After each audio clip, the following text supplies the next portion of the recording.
Udah disemprot pagi, sore nongol lagi. Kutu kebul makin kebal, makin bandel. Padahal obatnya mahal dan udah ganti merek berkali-kali. Nah, di video ini kita bongkar tuntas kenapa kutu kebul bisa kebal dan gimana cara ngatasinya dengan cara yang benar dan terbukti ampuh. Kutu kebul atau whitefly adalah salah satu hama paling menyebalkan di tanaman hortikultura seperti cabai, tomat, terong, dan sayuran daun. Ukurannya kecil, warnanya putih, tapi efeknya luar biasa besar. Kutu kebul ini bukan cuma nyedot cairan daun sampai tanaman layu, tapi juga jadi pembawa virus kuning yang bikin daun menggulung, buah mengecil, bahkan gagal panen total. Masalah terbesar muncul ketika petani terlalu sering menyemprot dengan bahan aktif yang sama. Awalnya kutu memang mati, tapi seiring waktu, sebagian kecil yang kuat bisa bertahan. Nah, kutu yang bertahan inilah yang menurunkan sifat kebal ke generasi berikutnya. Lama-lama, satu kebun bisa dipenuhi kutu super bandel yang nggak mempan disemprot apapun. Banyak petani berpikir kalau dosis dinaikkan atau disemprot lebih sering, hama akan mati. Padahal itu justru bikin dua hal buruk. Satu, tanaman jadi stres dan bisa terbakar. Dua, musuh alami kutu kebul juga ikut mati. Padahal mereka yang bisa bantu kita melawan hama itu secara alami. Jadi semakin sering disemprot sembarangan, populasi kutu kebul malah makin kuat. Inilah kenapa kita harus ubah cara pengendalian, bukan cuma mengandalkan bahan kimia, tapi juga strategi pengendalian terpadu.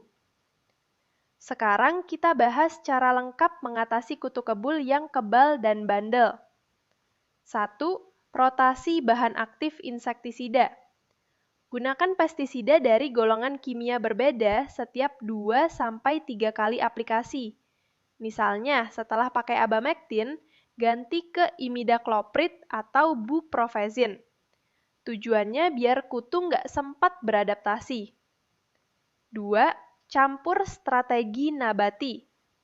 Gunakan pestisida alami dari daun mimba, serai, bawang putih, atau tembakau. Ini bisa membantu menekan populasi tanpa membuat kutu kebal. 3. Lestarikan musuh alami. Ada serangga baik seperti kepik Delphastus catalinae dan tawan Encarsia formosa yang bisa memangsa telur dan larva kutu kebul. Jangan semprot insektisida yang membunuh mereka. Keempat, sanitasi kebun. Bersihkan gulma dan jangan biarkan tanaman sisa panen jadi tempat berkembang biak kutu. 5. Gunakan perangkap lem kuning. Perangkap ini menarik kutu dewasa untuk menempel, sekaligus bantu kita memantau seberapa parah serangannya. 6. Semprot saat waktu tepat.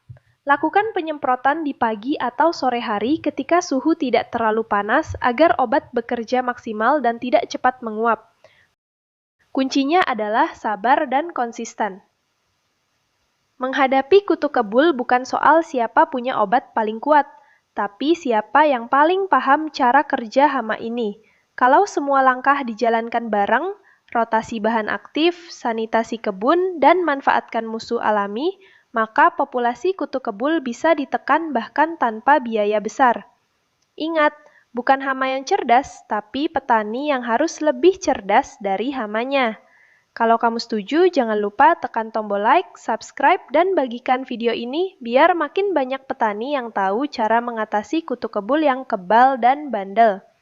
Sampai jumpa di video selanjutnya, tetap semangat bertani dan panen melimpah tanpa kutu kebul.